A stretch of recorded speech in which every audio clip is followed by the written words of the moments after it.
ẹ ṣàánú wa ẹ má jẹ́ ká kú báyìí.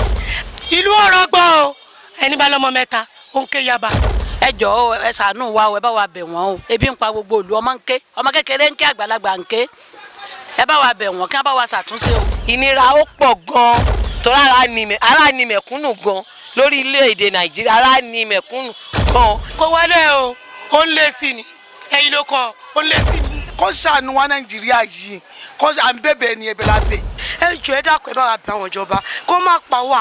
ọ̀rọ̀ tún ti bẹ́yìn yọ nínú ìlú tá a wà yìí o ìbúgbàmù tó wáyé là ń sọ ìjínigbé lọ́tún lọ́sì láwọn èèyàn ń pohùn réré lé lórí nítorí púpọ̀ nínú àwọn tí wọ́n jẹ́ olùtajà olùrajà àwọn tí wọ́n jẹ́ ọlọ́kọ̀ èrò àwọn awakọ̀ àwọn tí wọ́n ń wọkọ̀ gbogbo wọn pátá ni wọ́n ń pohùn réré tí wọ́n ń kígbe lórí kíni wọ́n ń pohùn réré àwọn kan tilẹ̀ ń sọ wípé bóyá owó ilẹ̀ òkèèrè tá a fi ń ṣòwò nínú ìlú tá a wà yìí ló fa bí nǹkan ṣe gbówó lórí ọ̀pọ̀ nínú wọn sọ wípé látàrí owó ìrànwọ́ epo tí wọ́n yọ kúrò àwọn kan ní bí nǹkan ṣe gbówó lórí yìí bóyá ká sọ wípé owó ilẹ̀ òkèèrè tá a fi ń ṣòwò nínú ìlú wa yìí ló fà á àwọn kan ní ṣe rí àwọn ìjọba wa yìí gangan ní kẹ́ ẹ jẹ́ ká mú ibi tá a wà báyìí òun ní ọjà Kútọ̀ tó jẹ́ ọ̀kan lára gbajúgbajà ọjà nílùú Abẹ́òkúta níbi tí káràkátà ti máa ń wáyé ní gbogbo ìgbà bó tiẹ̀ jẹ́ pé ọjọ́ márùn-ún ni wọ́n máa ń nájà yìí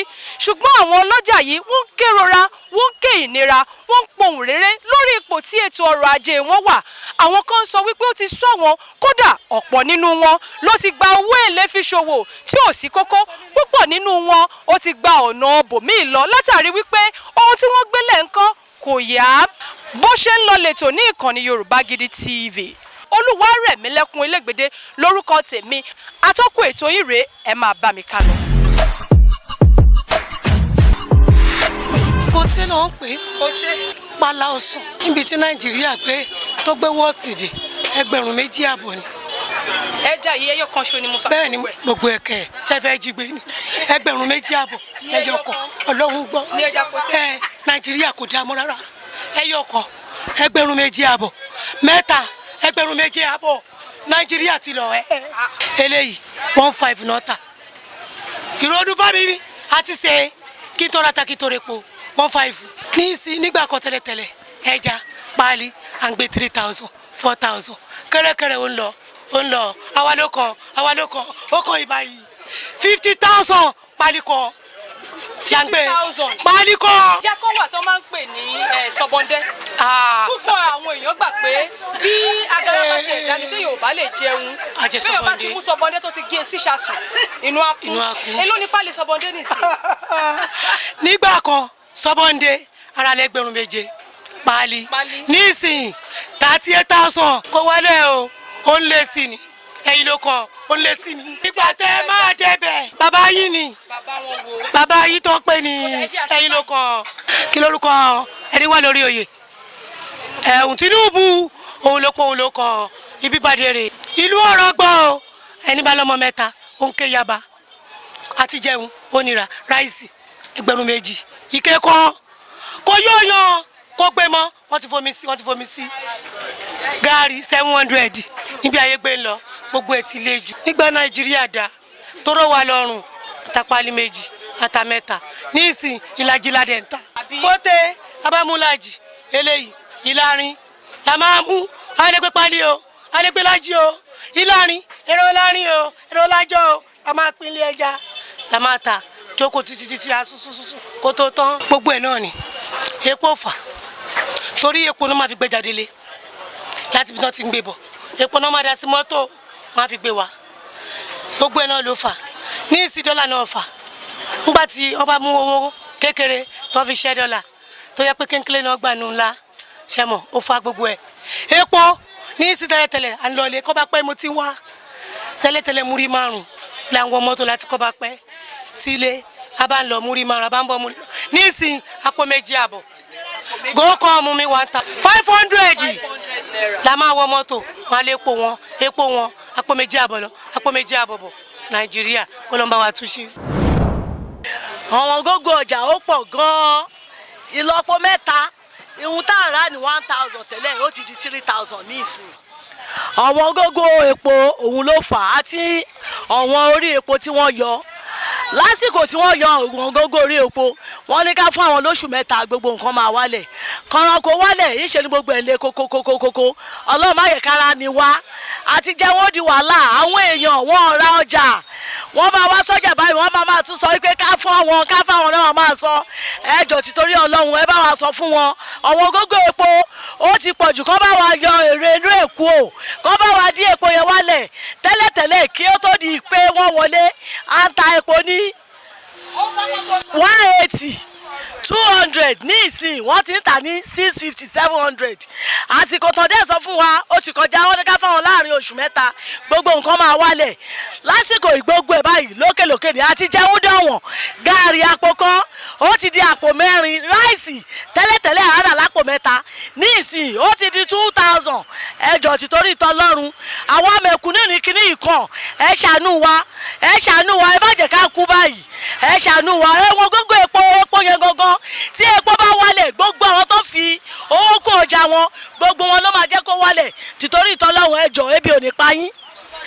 lákọ̀ọ́kọ́ àwọn ọlọ́kọ̀ tí wọ́n bá máa gbé wá bí báyìí iye tí wọ́n ń ra epo tẹ́lẹ̀ ó ti yàtọ̀ ẹlẹ́ẹ̀kejì ìwọ̀n tí wọ́n fi ń produce ẹ̀ tẹ́lẹ̀tẹ́lẹ̀ tí wọ́n bá máa ra nǹkan ní 500 kó fi produce ẹ̀ lásìkò yìí ó ti di 3000 epo náà sọ pé fà tí a bá fẹ́ tọ iná ni wọ́n máa fi ń ṣe wá tan náà jẹnẹrétọ̀ tẹ́lẹ̀tẹ́lẹ̀ tó bá ti ra epo 1000 ó máa tó àmọ́ nísìnyí tó máa ra epo 10,000 lórí ìhun tó ṣe ìdẹ́nà máa rè lórí títorí ẹ̀ ní gbogbo ẹ̀ṣẹ̀ wọn gógó ẹjọ́ ẹ bá wa bẹ̀ ìjọba wa epo tí epo bá ti wálẹ̀ káwọn náà máa rí pé gbogbo nǹkan ó máa wálẹ̀ epo òun ló fa gbogbo eléyìí. ìgbà tí mo bẹ̀rẹ̀ sí ní dáná mo ń ra ráìsì 7,000 láti bẹ́ẹ̀ lọ ní ìsìn àmọ́ tó ń ta ráìsì ní 56,000 kí ló lè tó báyìí láti bẹ̀rẹ̀ tí mo ti ń ta oúnjẹ mo mọ ohun tí mò ń rí bọ́ ní ìsinyìí ó ti sú mi kí ni ó dé kí ló yẹ kó lè tó yẹn inú ráìsì yìí náà mo ta ilé 500 ló kéré 56,000 ni mo ra ráìsì nínú ráìsì yẹn mo máa yọ owó ata máa yọ owó epo máa yọ owó gáàsì máa fi ṣe máa yọ owó gbogbo ẹ̀ àwa ní kí ló dé ó ní dọ́là lọ sókè ẹ jọ̀ọ́ ẹ dákun ẹ bá wa bẹ̀ àwọn ìjọba kó má pa wá ibi tó lè dé gan àwọn ọmọ tó fẹ́ lọ léèwé wọn ò lè lọ a lè oúnjẹ gidi bù fún wọn ọdẹ ní àwọn Yorùbá náà ló pa lówe wọn ní tí oúnjẹ bá kú òun ìṣẹ́ bù ṣe ẹ wò kí Ọlọ́run ọba kó ṣàánú gbogbo wa ẹ̀bẹ̀ tèmi máa bẹ̀ wọ́n ni pé ẹ bá wa sọ fún wọn kí wọ́n jẹ́ kí epo wálẹ̀ tá a bá mú káwí wá nítorí epo náà ló ṣe wọ́n tá a bá ní ká sọ wá nítorí epo gbogbo ẹ̀ ojú lórí epo náà lọ ẹ bá wa bẹ̀ wọ́n kán dákun kí ráìsì yẹn kó wálẹ̀ kí gbogbo ẹ̀ náà kó wálẹ̀ tépo bá wálẹ̀ gbogbo ẹ̀ wálẹ̀ àti rí pé ṣé ẹ rí ìsìn mò ń ra òróró yìí tí mò ń rà mi ìrájú 1-2 lọ ní ìsìn 19 ni inú ẹ̀ ni máa ti yọ ráìsì inú ráìsì máa ti yọ máa yọ owó ata máa yọ owó òróró yìí tí mò ń sọ máa yọ owó gbogbo ẹ̀ ẹ jọ̀ọ́ torí Ọlọ́run ẹ bá wa bẹ̀ wọ́n kọ́ mọ̀ nǹkan tó máa ṣe fún wa. Yorùbá Gidi TV. MDT Clearing Freight and Logistics iṣẹ́ wọn dára wọ́n ta sánsán wọn kárí ayé. MDT Clearing Freight and Logistics bá a ṣe kárí ayé bẹ́ẹ̀ ni òye iṣẹ́ yé wa cargo services wá dúró tán láti Nàìjíríà a ó bá yín gbé nǹkan ránṣẹ́ sí àwọn èèyàn yín ní Europe UK US Canada Asia lọ bẹ́ẹ̀ gàárì epo pupa ẹ̀gúsí ẹja gbígbẹ ìgbín irú àpọ̀n aṣọ ìlẹ̀kẹ̀ àwọn ìwé tó ṣe pàtàkì àti bẹ́ẹ̀ bẹ́ẹ̀ lọ kò tán síbẹ̀ MDT Clearing Services lékè téńté àṣẹ tó ń tẹjọba tá a gbà ó mú àwọn èèyàn yàn wá láàyò láti port ọwọ́ kan ni MDT á clear kọ̀ńténà yín jáde fún yín bó ṣe kọ̀ńténà tó kún fún káà lóríṣiríṣi tàbí ohun mìíràn àwọn òṣìṣẹ́ wa kọ̀ lálá professionalism wa kò lẹ́gbẹ́ MDT doorstep delivery service náà ò gbẹ́yìn níbikíbi lágbàáyé àwa gbé ọjà yín fún yín lẹ́nu ọ̀nà yín MDT tún bá ní rajà product sourcing ìyẹn ni pé à á ràn yín lọ́wọ́ láti ra ohun tí ẹ fẹ́ à á sì fi ránṣẹ́ sí yín ní kánmọ́ kóbó ní MDT Clearing Freight and Logistics akájú ẹ̀ àtò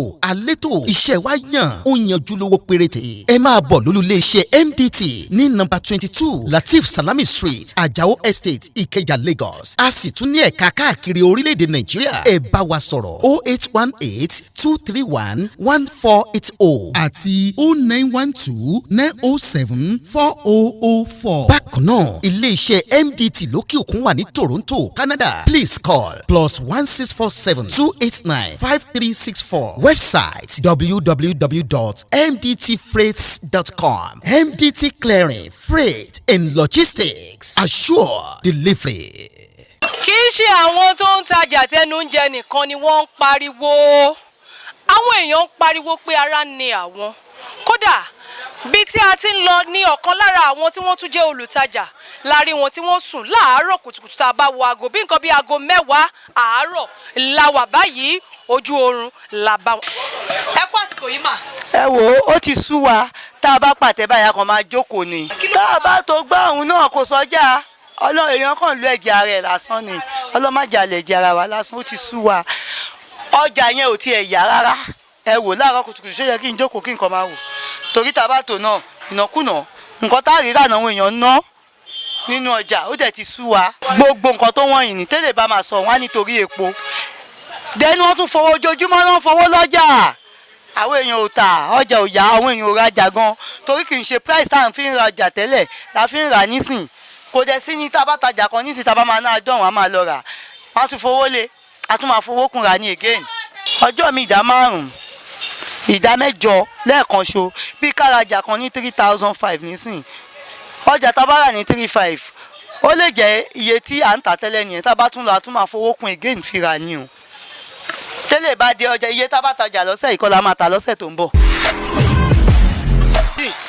ẹ wò iṣẹ́ mo kàn fọ wọ́n jà kankan gan sọ̀kò sórí káńtà ni nísìnyí is 4,000. ẹgbẹ̀rún mẹ́rin but tẹ́lẹ̀tẹ́lẹ̀ is 2,015 gan pàápàá kò dàbí o tẹ́lẹ̀ ìbàdí tá a bá sọ fún ìgbàgbọ́ ó ti wọ́n ju ṣe náà máa gbélé pẹ̀ ìfún ẹ wo gbogbo káńtà láàárọ̀ kùtùkùtù mo lọ tún nítorí ó ti súyàn ó wà lọ́wọ́ àwọn ìjọba wa kán bá wa epo kán bá wa dínkù then gbogbo dọ́là nǹkan yìí náà ó ti sú wa ara ní aráàlú. ẹ travel owó mọ́tò Èkó yìí sí 800 naira nísìnyí látòrí 800 ló ti lọ 3,500 4,000 naira orí ọjà náà la máa ṣẹlẹ̀ o tá a bá dẹrù mọ́wọ́ ilé tá a bá ní àdẹrù báyìí àná 30,000 25,000 inú ọjà náà la máa ṣẹlẹ̀ o tẹ́lẹ̀tẹ́lẹ̀ gókọ̀mù wa kò ju 5-7 lọ nísìnyí àti ná 30,000. wà yìí kì í ṣe elédè kan tàbí ẹlẹ́yà kan ló wà ń bẹ àwọn ẹ̀yà oríṣiríṣi ló wà bá a ṣe ní àwọn Haúsá láláwọn Yorùbá bẹ́ẹ̀ aláwọn tí wọ́n jẹ́ ẹ̀yà Ìgbò náà bí. It's when someone eats before we talk about clothing. Everything is just going down every day. Even for the clothes, if you sell 1,000 today, when you go to the market, you will buy 1,500. Are you going forward? Are you coming back? Remember, inside that 1,000, you say you will eat, you will feed the children, you will give them money for transportation. When you go to the market you buy 800. You will buy it at the rate of 1,500 the next day. Are you going forward? Or are you coming back? For the business people now, nothing is going. I bought one clothes. I bought one clothes 800 before. I sold it 1,000 yesterday. I go today to buy another one. I bought it at the rate of 1,002. Am I making gain or am I going back? So let them come to the reality. Even the worst is people that are working. You are paying somebody 30,000 every month, and by then he's buying Gary 200, 300, and now he's buying Gary 700. He stands still at it, still paying that person that 30,000. What do you expect that person to do? Why can't evil be increasing every day? So let them find solution to this thing, because that subsidy, had it been is the solution, something might have been coming out gradually by now. But it's getting worse every day. You can't buy anything. You bought something 200 today. You send Peking next 30 minutes to go and buy it. They will tell you it's already 500 naira. When you walk everywhere, it should be that 500 naira. Please, they should find solution to this problem. It's becoming too much. It's getting out of hand, in short. Like back of it now, we are getting buy it 85,000, 86,000. Upon that, we make sure that we can complete like before again. How much is rice now? Price. Is it bag of measurement? Per rubber is 1.8 last price. 1.8. Oh yes. Kilo shele. Very costly. 1.3 for the beans. We want to buy it 1.250 last price. Because as example now, we market the same question that I asked me now, I used to ask market, but they know a lot of business market. Normally sometimes people complain about dollar or other things, economic issue. So now I will make an cost be that because for me to explain that what I make up to 85,000 now I can't explain for you because I don't know. Before we are saying it about like measurement, you are saying 900 naira, 1,000 naira. A bag. A bag before we are bought it 45,000 naira or 35,000 naira. So sometimes I add money. But like January time, we bought it 40,000 naira. 40,000 yes, naira yes, in January. We are still in January. That December last year. December last year. Yes, when the newbies just come out, the new beans. 30,000. Yes. But so how we much did, is it now? now it's 85,000 naira. But that only where that one now is now 87,000 naira. And the only you make that one is 90,000 naira. But that 85,000 naira and 90,000 all of it is the same measurement. You can understand that when things less, everybody can get it. Give my point now. But when things is expensive, person that bought in 2 points before, you can buy half. Someone that bought in 2 bags before, you can buy it lari. So and things now like before, me I even prefer before than now because I think it's expensive now. Normal sometimes if I make 100,000 in a day, now I'm making 50,000 naira. So I'm not more happiness now than before because before I'm making profit than now. The cost of it is that like petrol issue. Because my market that we used to buy market now, before they are carrying things 2,000 naira from north to here. But then they are carrying 5,000 naira. Well, if we meet them, ask them, so what the problem? They say now petrol expensive. Students they finish university, no work, and the person go spend money, spend pikin for school, no work for children, and food. We don't see money to buy food, so we dey die for hungry. Make you know wetin go do about this thing, because since when e enter, people dey die. People they die for hungry. Yorùbá Gidi TV. Ní ìsìn ó ti lé lóṣù kan torí pé nǹkan nígbà tá a bá dọ̀hún tá a ti rà lẹ́gbẹ̀rún 12 àti rà ní 20,000 ní ìsìn. Tẹ́lú mọ́tò wa tún máa gbé wa, wọ́n á tún sáwó lé wa. Abádẹ́ sọ wọ́n á ní sáwà àwọn làwọn ń ṣe epo. Gbégbé epo ti wọ́n, ṣé káwọn máa wá lọ rè gbégbà káwọn máa fi ṣe sàrà fún wa ni. Gbogbo oúnjẹ wa wọ́n, gàrí ò ṣe jẹ, ìlú bò ṣe jẹ. Bàbá máa rẹ ẹja ní ìsìn, ẹja 500 tẹ́lẹ̀ ó ti di 2,000. Ẹ jọ̀ọ́ ẹ ṣàánú wa o, ẹ bá wa bẹ̀ wọ́n o. Ebi ń pa gbogbo ìlú, ọmọ ń ké, ọmọ kékeré ń ké, àgbàlagbà ń ké. Ẹ bá wa bẹ̀ wọ́n kí wọ́n bá wa ṣàtúnṣe o. Látorí epo ni wọ́n ti bá wa bẹ̀rẹ̀. Kí gbogbo ẹ̀ lè dá, ara níwájú o, ẹ jọ̀ọ́ torí Ọlọ́run. Ẹ bá wa ṣàtúnṣe rẹ̀. A tà ní 300 250 bá a ṣe tà nìyẹn. Ṣùgbọ́n ní ìsìn ó ti gbówó lérí gan 700 gan tá ń tà ọlọ́mọdé àbóníṣẹ́ṣe toró ti wọ́n jù látọ̀hún. Ó ti wọ́n jù látọ̀dọ̀ àwọn èrò oko. Gbogbo ìgbà tá a ti ń ṣe yẹn ọ̀rọ̀ ọ̀run lọ́pọ̀lọpọ̀ ṣùgbọ́n lọ́wọ́lọ́wọ́ báyìí àti ẹ̀fẹ̀ gbé jùlẹ̀ ṣùgbọ́n àmọ́ mi ta tún máa mú tà ní ó ti le jù àmọ́ nǹkan tá a lè ṣe bàbá ta ní sí bàbá múra kọ̀ọ̀kájú owó a kàn máléèjì ni. Níbi ó ṣe jáde lójú àwọn ìwé ìròyìn pàápàá ìwé ìròyìn Business Day tó jáde lónìí ó wà lójú ìwé ìròyìn wípé àwọn tí wọ́n jẹ́ ọlọ́jà gbogbo wọn ni wọ́n pohùn réré lórí ipò tí nǹkan tá à ń rà tó wà púpọ̀ nínú wọn sì ń sọ pé ẹ wo epo yìí ni. Bẹ́ẹ̀ epo yìí tá à ń sọ yìí ilẹ̀ wa ló ti ń jáde ṣùgbọ́n kí làwọn ìjọba ìlú yìí ń ṣe? Àwọn kan sọ wípé owó ilẹ̀ òkèèrè tó gbówó lórí gẹ́gẹ́gẹ́ ni ẹ jẹ́ àtúwá sápá bí àwọn ọlọ́jà wóróbo níbi tá a ti ráwọn nǹkan panu ọmọdé àwọn bisikí àwọn dáyà àwọn mílíìkì lóríṣiríṣi ọṣẹ ẹ̀wẹ̀ ẹ màmá wa gan wọ́n ń ṣẹ́gun ní bí wọ́n ṣe mo mọ̀ pé àwọn bí bó ti ẹ̀ jẹ́ pé gbogbo àwọn èèyàn ń sọ wípé nǹkan nira ọjà ò yá ó ṣeé ṣe kó jẹ́ pé nǹkan rọ̀ṣọ̀mù lápá ọ̀dọ̀ tí wọ́n ń bí. A dúpẹ́ lọ́dọ̀ Ọlọ́run ṣùgbọ́n àwọn ìjọba wa ẹ bá wa bẹ̀ wọ́n torí ọjà hàn tọ́jà bá dẹ̀ ti hàn ọjà ò lè yá ṣé nǹkan tí mo sọ yé yín bisikíìtì 10 naira tó di 50 naira sẹ́ni tó ń rọ́jú ra bisikíìtì 10 naira fọ́mọ àwárò ní 50 naira fún pé kó mú lọ léèwé kọ́ jọ̀ọ́ torí tọ́lọ́hún kọ́ wọlé àwọn ọmọ kéékèèké àtàgbàlagbà náà tó wà lórílẹ̀‐èdè ìnira ó pọ̀ gan-an ẹ̀wọ̀n onímọ́tò àní epo hàn ṣé àmọ́ nǹkan táwọn náà rà náà máa fi bíìlì wa lórí ọjà owó tá a bá dẹ̀ san fún onímọ́tò làwa náà máa ṣẹ́ sórí ọjà tààrà níwọ̀nba yẹn kọ́ jọ̀ọ́ kọ́ bá wa wò ó ṣe ọjà ò yá rárá tá bá dọ́jà ká má lè sọ pé akàn wá jókòó lásán ní ìta tèmi ọmọ yẹn ń làágùn a máa tò tán ní ìsà máa jókòó a máa wò gan Ọlọ́run ni kọ́ jọ kọ́ ṣàánú wa kọ́ bá wa tún ṣe báyìí kọ́ ló ṣe rí tẹ́lẹ̀ inú ìlú yìí náà la dẹ̀ wà kọ́ jọ torí tọ́lọ́run àfọlọ́run bẹ̀ wọ́n ni torí ara ni mẹ̀kúnnù gan lórílẹ̀‐èdè Nàìjíríà ara ni mẹ̀kúnnù gan bẹ́ẹ̀ gbọ́jà kalẹ̀ ẹni tí ńgbà tí ò sí nǹkan tóun náà máa jẹ ó máa jí gbé ó máa gbé lọ lé ni kó tẹ̀ bẹ̀rù pé bóyá kó ní nǹkan káwọn mọ́ bẹ̀ kò bẹ̀rù kán bá wa tún ṣe ọlọ́run á dẹ̀ fáwọn náà ṣe ọlọ́run á túbọ̀ ràn wọ́n lọ́wọ́. epo yẹn náà lẹ́fíríbọ̀dì máa sọ̀rọ̀ ń pa ẹ̀ torí ìgbà tíjọba tó wà ń bẹ tẹ́lẹ̀ wà ń bẹ kò rí bẹ́ẹ̀ yẹn ẹ̀mọ̀ ìgbà tó dẹ̀ ti ní sọ́sídì yẹn nǹkan tó dálẹ̀ náà apẹ́ níbọ̀dì òde ká mọ́ báyìí ẹran gan wọn everything rò wọ́n ọlọ́run ṣàánú èèyàn ká nígbà kan ní gbogbo ọjà tí mo gbé lẹ̀ láti tàn màálù 200 wá tẹ́lẹ̀ kẹ́ pé tiwọ́ gan báyìí ó kéré jù 200 tẹ́lẹ̀ 200,000 ni o.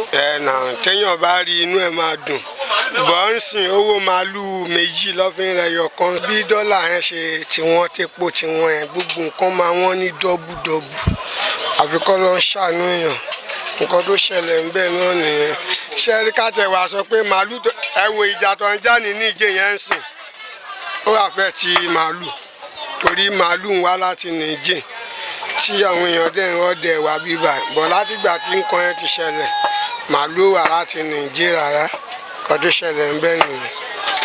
òró ti wọ́n o òró ní ìsìn òró ti di 42,000 ní ìsìn ìgò kan di 140 ní ìgò kan kẹ́ẹ̀gì 42,000. ti ń gbé ní 510 tẹ́lẹ̀ ní ìsìn tẹ́gbọ́n máa gbé láti mọ́tò láti lọ́ọ́ ti lọ́ọ́ ṣe pọ̀ yẹn wọ́n lè gbé 2,000 orí ọjà iná máa ṣẹlẹ̀ kọ́ ṣàánú wa nàìjíríà yìí kọ́ à ń bẹ̀bẹ̀ ní ẹ̀bẹ̀ lábẹ́ kọ́ ló ní bá tún nàìjíríà yìí ṣe torí lè le jù ní ìsìn àdúrà nìkan máa gbà ká ló máa kí pọ̀ lọ́n tó ló lè ṣe ẹ̀dá kankan ló máa ṣe ní ìsìn ẹ lọ́run ẹni tó ló máa tún nàìjíríà ṣe olùkọ́ ló ń gbé dìde lọ́wọ́ lẹ́tì gbé dìde kọ́ ló ràn lọ́wọ́ nítorí nǹkan ló ti wọ́n jù o nǹkan tó dẹ̀ wọ́n jù yẹn wọ́n á fèsì àwọn Iyaloja o kò sọjá wa àtà o ẹjọ́ ẹ ṣàánú wa o ẹ ṣàánú wa ẹ náà ránú gbà o kọ́ ló ń dìde àánú fún gbogbo wa kọ́ ló ń ṣàánú wa nítorí ẹni tó ń tajà ọmọ ẹ̀ kò di ọ̀lẹ nídìí ọjà tó ń ta kéèyàn délé kó lọ́jà kọ́ mọ́ má lè béèrè 1,000 lọ́ọ̀ ìpọ́n mi ẹ̀ fún 1,000 kí yẹ máa kan ra tọ́jà bá wà á máa mú láàrin owó máa mú lọ́mọ lọ́wọ́ ni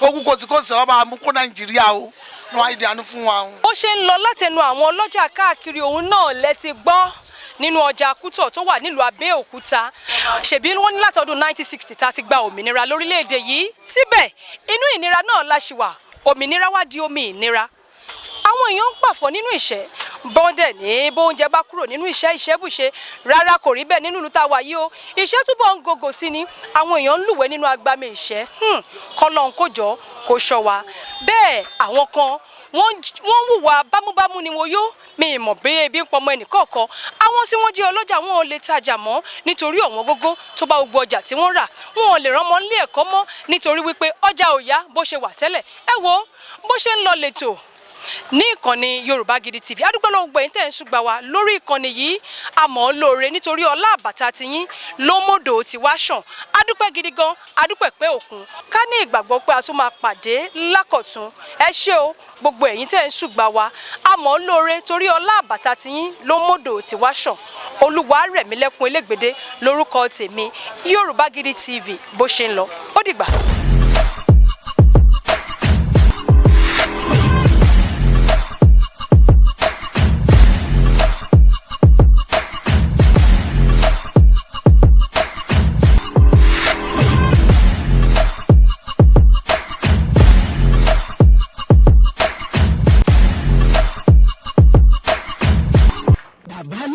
ọmọ àgbáhùn lálá tí ń pàṣẹ ògùn warawara bíná bá rómi àgbàgbé ilé tó fẹ́ jó bẹ́ẹ̀ tó bá rómi àgbàgbé ariwo tó fẹ́ pa bí ṣòro bá fojú kan bàbá aládò gbogbo gànàgànà ara àṣòro àṣìbalẹ̀ pẹ̀sẹ̀ bí ìgbà ògùn náà bá bọ́ sómi tó dákẹ́jẹ́ kí ni ìṣòro tó sọra ẹ̀ di ọ̀rẹ́ ìmùlẹ̀ sí ọlọ́run àìsàn wo ló ń ṣe ọ tó ń lọ tó ń bọ̀ tó ní dandan lá ọ̀run oṣù ní àparò kú sí bàbá aládò fúnra ẹ̀ kún ọkọ̀ òkè ògbóǹtarìgì nínú ká fi ewé àti egbò tú ọ̀pọ̀lọpọ̀ sílẹ̀ bàbá aládò fúnra ẹ̀ ó ti dé láti abúlé aládò ìlú olórílẹ̀ méje ní ìlú ìbàrìbà. ó ṣe pàtàkì kí o tètè kàn sí bàbá aládò kí wọ́n bá yín fojú inú fojú àgbà wo tí ń yọ yín lẹ́nu lágọ̀ọ́ ara pẹ̀lú àwọn irinṣẹ́ ìgbàlódé ẹ má sì gbàgbé àwọn egbòogi wa tó gbàṣẹ gbòǹtẹ̀ ìjọba lego herbal mixture àti osconto capsule èyí tẹ̀ ń rírà láwọn fámásì káàkiri ẹ máa pe bàbá aládò 08028121088. masali kaoribaya kasaidaya gaba gbọ́rọ̀ àṣẹ látẹnu mi ìwọ tó lè ṣàmì lórúkọ Jésù ọ̀dájú ogun tó ní tòun bá rẹ́yìn òun ò ní padà lórúkọ ọlọ́run bàbá tọmọ tẹ̀mí mímọ́ iná ọlọ́run kò jó dànù. Orúkọ mi ní Prophet Ṣólóyè Táíwò, bàbá orí òkè àṣẹ àtagbára, látòrí òkè àṣẹ àtagbára tó wà ní Gbẹ́ńkú area Olódó garage nílùú Ìbàdàn. Máa sádàdí kàfà gbọ́ọ̀rọ̀ Olúwa, ọ̀dájú ènìyàn tó bá ọ rìn tó lóun ní jẹ́ kó rógòlù láyé, irú ẹni bẹ́ẹ̀ lórúkọ Jésù idà ọ̀run kó gé wọn dànù. Wòmísà, Olúwa rán mi sí ọ̀pọ̀lọpọ̀ àwọn ènìyàn. Kí ni t'Olúwa dẹ̀ fi rán mi sí ọ? Òun náà ni pé má sọ ìrètí nù. Dádì àti mọ́mì jọ̀ọ́, mo bẹ̀ ọ́, ó lè ti gbàdúrà lóòótọ́, ó lè ti gbààwẹ̀ lóòótọ́, ó lè ti lọ oríṣiríṣi orí òkè lóòótọ́, ṣùgbọ́n sà, Olúwa ní kí n sọ fún ọ pé gbogbo ohun tó ń béèrè tó ti rí yẹn má sọ̀rọ̀ ìtínú. Tó bá ṣeé ṣe, oh my God, tí Jésù bá lè jí Lásárù òkú ọjọ́ mẹ́ta, òkú tó ti kú fún ọjọ́ mẹ́ta tó ti ń rùn táwọn èèyàn ti ń wò pé báwo làwọn ṣe fẹ́ ṣe, tí agbára Ọlọ́run bá lè jí òkú yẹn dìde, gbogbo ohun tí wọn náà ń lé tó dàbí pé kò tí tẹ̀ ọ́ lọ́wọ́ máa sá dalikaba, Olúwa ló máa ṣe fún ọ. Gbọ́ mi sà, ṣé ìgbéyàwó tiẹ̀ gangan òun ló dàrú ni? Oh my God, ṣé iṣẹ́ lòun wá tó ò tí ì rí? Màsádàlì kàpárìbàyà kàsáìdàyà, ṣé ìgbéga ló ń wá lẹ́nu iṣẹ́ tó o ti rí? Kí ló ń tó o ti ń dààmú káàkiri? Ṣé ọmọ tó ti ẹ̀bí ló ń fún ọ ní wàhálà ní gbogbo ìgbà tó o ti lọ káàkiri tó dàbí pé o ti rí ọ̀nà àbáyọ? Olúwa ní kí n sọ fún ọ pé má sọ ìrètí nù. Wòmísà, o ò tí ì pàdé ẹni tá a rán sí ọ ni, òun ló fà á, ṣùgbọ́n Olúwa rán mi sọ pé àkókò rẹ ti tó, òun fẹ́ tú ọ sílẹ̀ nínú gbogbo àjàgà ogun èyí tí ayé rẹ wà. Ẹnìkan máa ṣàmẹ gbọ́ọ̀rọ̀ Olúwa, gbogbo àjàgà ogun lórí ayé rẹ, gbogbo àjàgà ogun lórí àyànmọ́ rẹ, lórúkọ Jésù iná Ọlọ́run kó já dànù. Wòmísà, bóyá o tiẹ̀ wà lókè òkun ò ń ṣiṣẹ́ ṣùgbọ́n síbẹ̀ ò lákojọ, bóyá o tiẹ̀ wà lókè òkun ò wáwé ìgbèlú ṣùgbọ́n ó ti dààmú káàkiri ṣùgbọ́n dàbí pé kò tí ì tẹ̀ ọ́ lọ́wọ́, bóyá o tiẹ̀ wà lókè ní Nàìjíríà tí wọn náà ń lé visa ṣùgbọ́n tó jẹ́ pé gbogbo ìgbà ni wọ́n ń decline visa rẹ̀, gbọ́ ìròyìn ayọ̀ rèé fún ọ. Olúwa ló fẹ́ yọ̀ǹda rẹ̀ fún ọ pẹ̀lú ọwọ́ agbára. Mi ò ní àkókò tó pọ̀ ṣùgbọ́n t'Olúwa rán mi ní sí ọ ni pé jẹ́ a jọ gbàdúrà papọ̀, jẹ́ a jọ wá ojú Olúwa. Kí ni orísun ogun tó ń jà ọ́ gan? Wọn ò tí ì rí orísun ogun tó ń jà ọ́ ló fi dàbí pé kò tí ì sí ọ̀nà àbáyọ. Jẹ́ kí n gbàdúrà pẹ̀lú rẹ, jẹ́ n ṣọ́nà fún ọ. Tí Olúwa bá sọ fún mi lórí ọ̀rọ̀ ayé rẹ, ìwọ náà jájọ gbàdúrà lé lórí kó wá ò pé ṣé lóòótọ́ ṣé wòlíì ni mo pè ní àbí kì í ṣe wòlíì. Wòmísà, tó o bá pe wòlíì, ìwọ kọ́ ni wàá ṣàlàyé orísun ogun tó ń jà ọ́. Wòlíì lolúwa máa mí sí tí ó sọ àṣírí ogun tó ń jà ọ́, tí wàá sì rí i pé lóòótọ́ àṣẹ ni tọ́lọ́run rán sí mi rèé. Wòmísà, ọ̀pọ̀lọpọ̀ àwọn ìyanu ló ń ṣẹlẹ̀ lórí òkè tí mo ti ń bá ọ sọ̀rọ̀ yìí, ṣùgbọ́n mélòó ni mo fẹ́ tẹnubọ̀ nínú àwọn ìyanu tó ń ṣẹlẹ̀? Ṣùgbọ́n wọn náà lè gbìyànjú, jájọ gbàdúrà, má jẹ́ kó sú ọ, jájọ gbàdúrà. Mo máa ń sọ ní gbogbo ibi tí n bá dé, màá sọ fún ọ pé ọjọ́ tó bá lọ sọ pé ò ṣe mọ́, ìjọ ẹ̀ báyìí náà lógun ti borí ayé yàn. Lórúkọ Jésù ogun ò ní borí ayé rẹ̀. Ẹ̀rọ ìbánisọ̀rọ̀ tí wàá fi pè mí fún àdúrà àti ọ̀nà àbáyọ sí ogun tó ń jà ọ́, bóyá àwọn tiẹ̀ fẹ́ mọ àṣírí ogun tó ń jà ọ́, pè mí jẹ́ n gbàdúrà fún ọ kí n dẹ̀ sọ àṣírí ogun tó ń jà ọ́ fún ọ. Nọ́mbà yẹn rẹ o, orí WhatsApp nọ́mbà gangan tí wàá fi pè mí sí, òun náà ni +234 70 25 47 54 27 +234 70 25 47 54 27. Lórúkọ Jésù àánú máa yanjú ọ̀rọ̀ rẹ. Gbogbo bí tó ti dé tó dàbí pé kò sí ọ̀nà àbáyọ, ní kété tó o bá ti ń pè fún àdúrà, lórúkọ Jésù wàá rí ọ̀nà àbáyọ. Ògo ni forúkọ Olúwa. Jésù Olúwa wa. Àmín, àmín, àmín lórúkọ Jésù. Stay blessed in Jesus' name. Yorùbá Gidi